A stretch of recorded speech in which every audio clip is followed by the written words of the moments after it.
Olá, pessoal! Aqui é a professora Dariane Gomes e hoje nós vamos falar sobre a epidemiologia da esquistossomose, também conhecida como barriga d'água.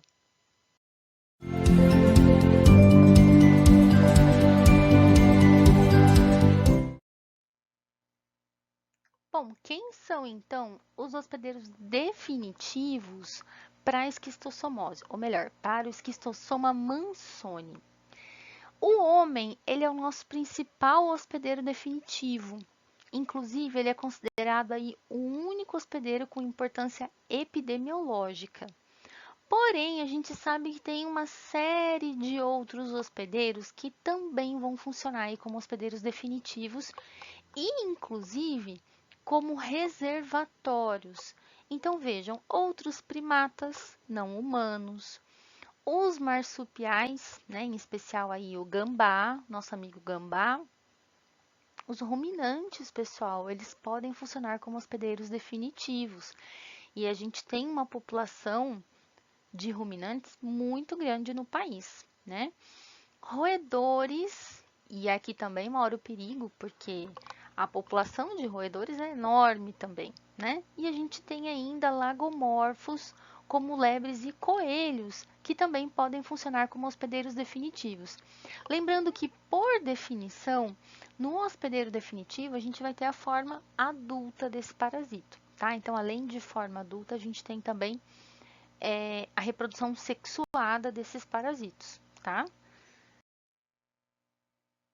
Já como hospedeiros intermediários, nós vamos encontrar os caramujos, os caracóis aquáticos do gênero Bionfalaria. Esses caramujos, a gente vai observar que eles têm uma característica que eles são achatados dorso-ventralmente e também, à medida em que eles vão tendo suas voltas distanciando do centro, a gente observa um aumento aí no diâmetro, é, na espessura, né, dessas voltas. A gente vai observar um aumento.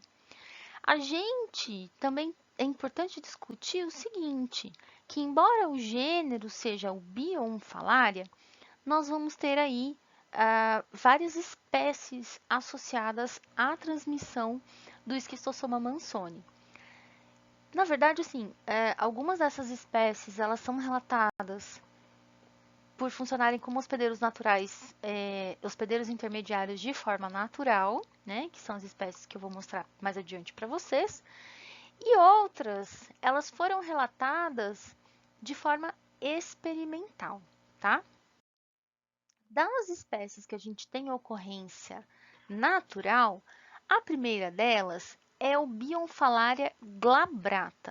Nós vamos observar que esse é um Bionfalaria, né, um caramujo, que ele acontece principalmente nas regiões aqui litorâneas, tá? Então, a gente tem aí distribuição dele, principalmente entre região sudeste e nordeste. Depois, a gente tem o Bionfalaria stramínea. E a gente vai perceber, assim, que ele está um pouco mais distribuído, né? Então, todos os estados praticamente a gente tem ocorrência desse caramujo, mas ele está bem mais concentrado na região nordeste, tá? A gente observa aí que tem uma concentração muito maior desse caramujo, mas a gente tem ele, olha, no centro-oeste, região norte, a gente tem a ocorrência desse caramujo. E por fim, o Bionfalaria tenagófila, ele fica localizado principalmente nas regiões sul e sudeste. Bom, agora que nós já vimos os hospedeiros intermediários e definitivos para o esquistossoma, vamos entender um pouquinho mais do parasito propriamente dito. Então, para a gente entender, é interessante a gente recordar a taxonomia dele. Por quê? Ele é um nemateuminto. Nós lembramos aí que os nemateumintos, né, o Philoneumateumintes, ele tem duas classes importantes para a gente, os nematóides e os trematóides. Os nematóides tinham um corpo cilíndrico e os trematóides têm um corpo achatado dorso-ventralmente.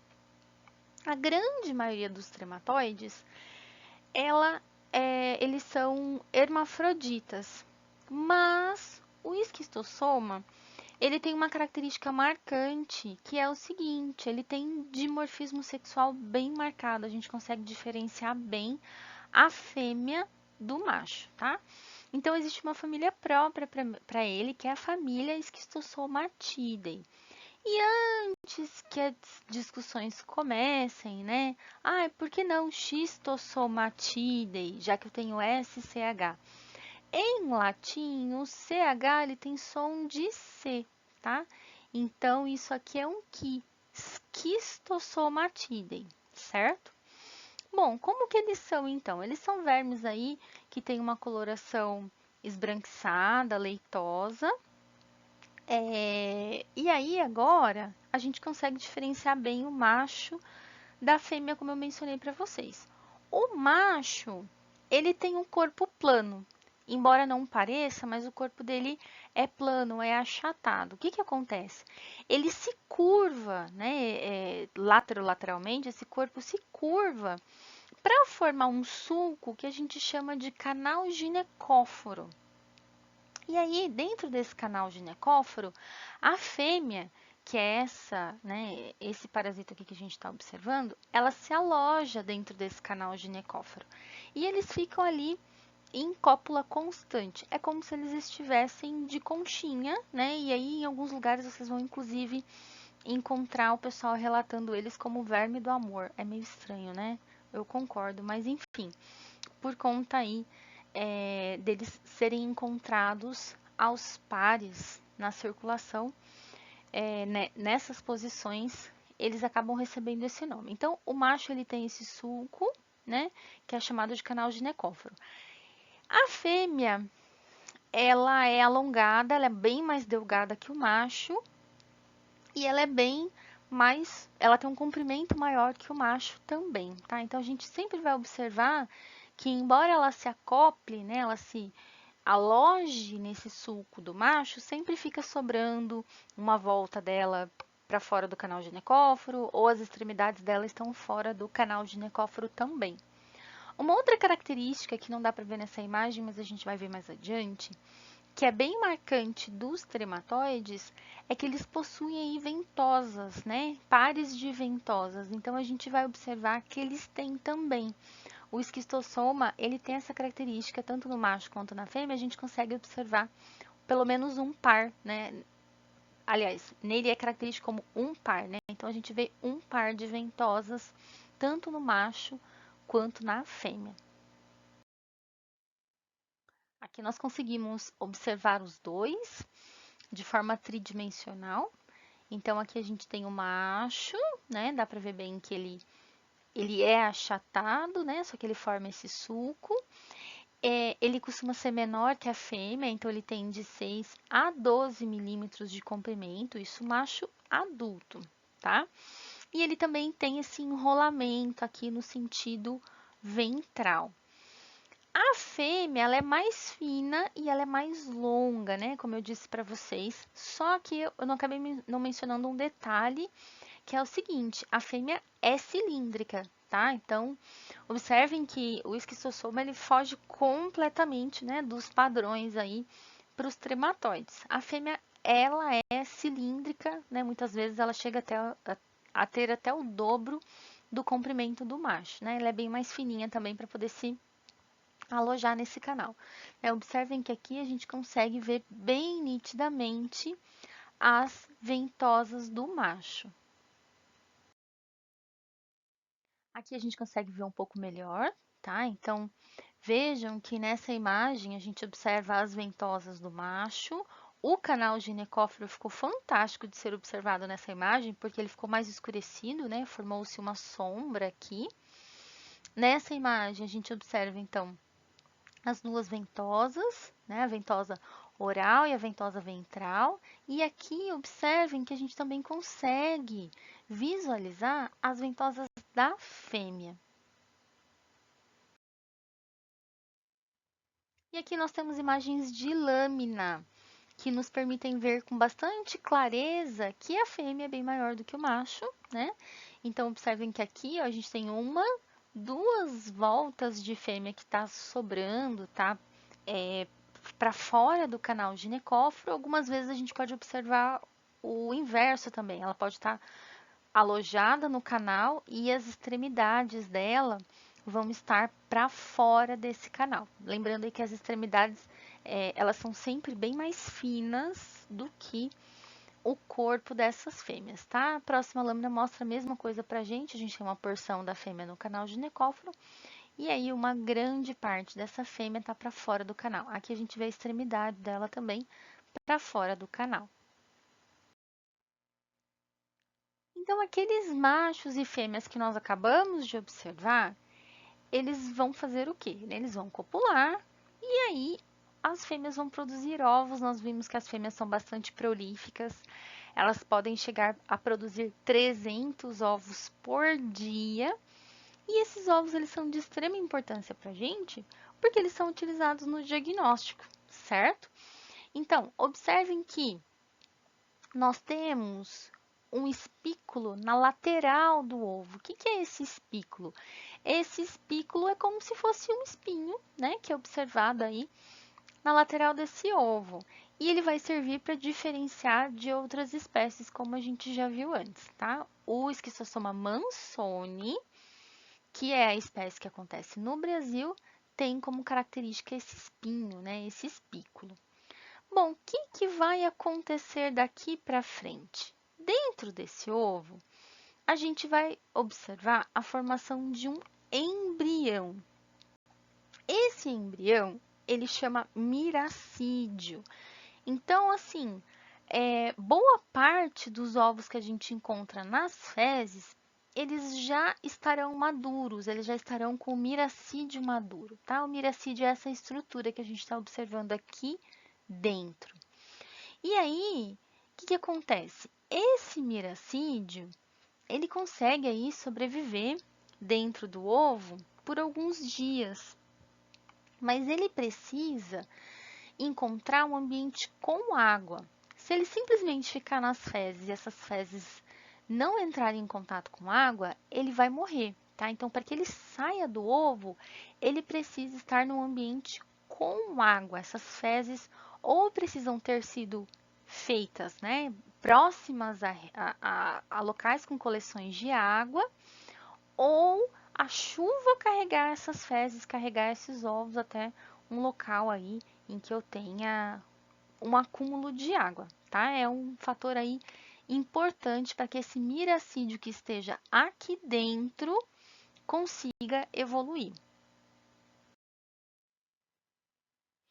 Observem aqui que quando o ovo é eliminado, né, o ovo é produzido, a gente não tem um miracídio pronto ainda, né? Então, esse embrião, ele vai estar em processo de formação e aí vão acontecendo, então, né, ou vai acontecendo o desenvolvimento de várias camadas embrionárias até que haja a formação completa do miracídio para dar prosseguimento ao ciclo. E aqui a gente tem quem? Exatamente o miracídio já saído do ovo, tá, pessoal? Então, a gente vai observar que ele é uma estrutura móvel, por quê? Porque ele tem uma camadinha de cílios, né? Ele é totalmente ciliado. Esse miracídio, ele vai fazer o quê? Ele é a estrutura, né? Ele é a forma infectante para o hospedeiro intermediário. Então, esse miracídio, ele tem capacidade de penetrar no caramujo, tá? Ele secreta substâncias aí que permitem que ele penetre no caramujo. Aquele miracídio que penetrou no hospedeiro intermediário, no caramujo, ele vai dar origem a uma outra estrutura chamada esporocisto, que é uma estrutura de multiplicação, e dela vão sair vai ser essa nova forma aqui, que são as cercárias. A cercária, ela é uma forma móvel, né? Como a gente pode ver, ela tem uma cauda inclusive bifurcada, e ela tem a capacidade de penetrar no hospedeiro definitivo, tá? Então, a cercária, ela vai penetrar na pele do homem, do gambá, do ruminante, do hospedeiro definitivo que estiver disponível para ela em algum lugar contendo água. Então, essas são as principais formas, né, as principais morfologias que a gente tem envolvendo o esquistossoma, tá? Lembrando que a forma infectante para o hospedeiro intermediário é o miracídio, e a forma infectante para o hospedeiro definitivo, em especial o homem, são as cercárias. E como que ocorre o ciclo do esquistossoma mansoni? Então, o ciclo começa da seguinte forma: a gente tem os adultos lá no trato gastrointestinal, ou melhor, nos vasos sanguíneos do trato gastrointestinal do hospedeiro definitivo, que é principalmente o humano. Então, esses adultos que estão lá, eles vão copular, as fêmeas vão ficar fertilizadas e vão produzir ovos. Esses ovos, eles vão ser conduzidos para o fígado e do fígado via bile eles conseguem atingir o intestino e assim eles são eliminados através das fezes para o ambiente. No ovo, tem algumas coisas para a gente considerar, né? Para a gente, o mais importante é o esquistossoma mansoni. Então, vocês se recordam que ele tem aí um espículo lateral. A gente diferenciava ele do esquistossoma hematobium, porque o hematobium tem um espículo terminal. E a gente ainda tinha o esquistossoma japonicum. A gente acabou não falando do ovo dele, mas ele tem um ovo um pouco mais arredondado, um pouco mais circular. O hematóbium também ele tinha uma característica diferente, que era aí sua presença em trato urinário, né? Então, esses ovos são eliminados através da urina. Bom, o que acontece então? Daqui para frente, eu preciso da presença de água para que o ciclo continue, para que o ciclo progrida. Então, vamos lá. Dentro desse ovo se forma um embrião. Esse embrião acaba se desenvolvendo, né, e eclode, que é, na verdade, o miracídio. Esse miracídio, ele é uma célula ciliada, uma célula móvel. Então, ele consegue ir até o hospedeiro intermediário, que são caramujos. No caso, em particular, do esquistossoma mansoni, é esse caramujo aqui do gênero Bionfalaria, tá? Ele consegue penetrar ativamente dentro do Bionfalaria e lá ele vai estabelecer uma nova etapa do ciclo, que é o quê? Que é a formação dos esporocistos. O que é o esporocisto? O esporocisto é uma forma de replicação assexuada em que uma célula consegue dar origem aí a muitas outras células. Então, a gente tem um aumento muito grande na quantidade de células filhas. Então, a gente tem aí mais de uma geração de esporocistos. E depois dos esporocistos, a gente tem a formação das cercárias. O que são as cercárias? A cercária, ela nada mais é do que uma forma infectante para o hospedeiro definitivo, tá? Então, da mesma forma que o esporocisto tinha a habilidade de penetrar ativamente no hospedeiro intermediário, a cercária agora, ela vai ficar livre na água, tá? E aí, ela consegue penetrar ativamente na pele do hospedeiro definitivo, em especial aí o homem. Dentro do homem, essa cercária, o que ela vai fazer? Ela vai perder a cauda e ela se transforma nos esquistossômulos. Esses esquistossômulos vão completar o seu desenvolvimento, né? Então eles ficam na circulação, eles migram principalmente aí para essa circulação de trato gastrointestinal, principalmente próximo do sistema porta, veias mesentéricas, e lá eles vão agora que eles atingiram, né? Lá no sistema porta eles atingem a sua maturidade sexual, formam os pares, tá? Eles vão formar seus pares, seus casais, e aí vão iniciar a produção de ovos. Lembrando que uma fêmea, ela pode produzir 300 ovos por dia. E cada casalzinho desse vive em média 5 a 8 anos de idade, tá? A gente sabe aí de indivíduos infectados que ficaram eliminando ovos por mais de 20 anos. Então, pessoal, é um ciclo assim bastante longo, né? Um ciclo bastante extenso e que faz aí com que esse indivíduo fique infectado por bastante tempo, eliminando esses ovos no ambiente por bastante tempo. Aqui a gente tem uma nova apresentação do ciclo, mostrando um pouco mais como que é a ocorrência no dia a dia desse ciclo. Então, o que acontece? A gente tem um indivíduo aí, um indivíduo doente, que tem esquistossomas adultos, que está eliminando ovos, né? Esse indivíduo pode estar sintomático ou não.